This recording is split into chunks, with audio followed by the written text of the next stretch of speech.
November 3ನೇ ತಾರೀಕು ಕಾರ್ತೀಕ ಸೋಮವಾರ, ಅದರಲ್ಲೂ ಸೋಮ ಪ್ರದೋಷ ತ್ರಯೋದಶಿ ತಿಥಿ. ಪ್ರದೋಷ ಕಾಲ ಅಂತಂದ್ರೆ ಅತ್ಯಂತ ವಿಶೇಷವಾದಂಥ ಸಮಯ. ಯಾಕೆ ಅಂತಂದರೆ ಪ್ರದೋಷ ಕಾಲದಲ್ಲಿ ಶಿವನು ಭೂಲೋಕದಲ್ಲಿ ಸಂಚಾರ ಮಾಡತಕ್ಕಂತಹ ಶುಭ ಮುಹೂರ್ತ ಅದು.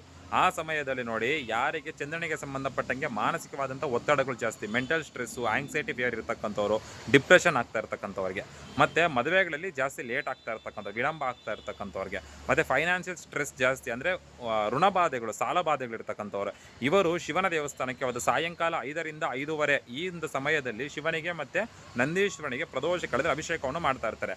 ನೀವು ಹಾಲು ಮತ್ತು ವಿಭೂದಿ ಅಂದರೆ ಭಸ್ಮವನ್ನು ಸಮರ್ಪಣೆ ಮಾಡಿ ಅಭಿಷೇಕವನ್ನು ನಿಮ್ಮ ಹೆಸರು, ನಿಮ್ಮ ಗೋತ್ರವನ್ನು ಹೇಳಿ ಮಾಡಿಸ್ಕೊಂಡು, ತದನಂತರವಾಗಿ ಓಂ ಅಂಬಿಕಾನಾಥಾಯ ನಮಃ ಅಂತ ಸ್ಪಷ್ಟವಾಗಿ ಉಚ್ಚಾರಣೆಯಿಂದ ಮಾಡಿ ಆ ಮಂತ್ರವನ್ನು 108 ಬಾರಿ ಮಾಡಿ.